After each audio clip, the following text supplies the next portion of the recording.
আমি অ্যাকচুয়ালি ইউটিউবে video make করি 2014 থেকে।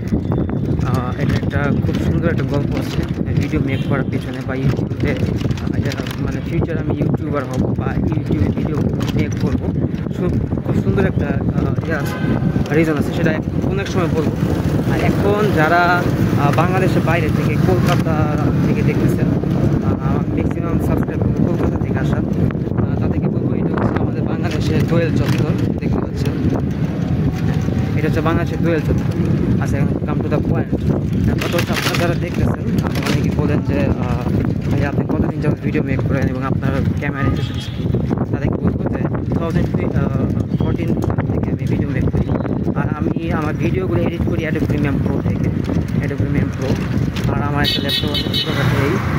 আর অ্যাক্সেসরিজ আমি যা পাই তাই দিয়ে আমি মেক করি। আমার কাছে ক্যামেরা থাকে, আমি ক্যামেরা দিয়ে ভিডিও মেক করা শুরু করি। আমার কাছে যদি ভালো ফোন থাকে, আমি ফোন দিয়ে ভিডিও মেক করা করি। সো স্পেসিফিক কোনো ডিভাইস বা স্পেসিফিক কোনো ভিডিও মেক করার জন্য কোনো মানে অ্যাক্সেসরিজ বলি বা ক্যামেরা বা মোবাইল বলি সেটা নাই। মানে আমার সামনে আমি যেটা পাই সেটা দিয়ে আমি ভিডিও মেক করি।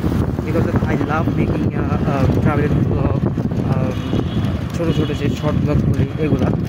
বিকজ আমি যখন একটা সময় যাবে, আমি যখন বৃদ্ধ হয়ে যাব, তখন এই ভিডিওগুলো আমার কাছে থাকবে। তখন আমি দেখতে পাবো যে আমি আসলে যখন ইয়াং ছিলাম তখন আমি কী করতাম। তো এই জন্য বলতেছি আর কি যে I love making any kind of videos. তো দ্যাটস ইট।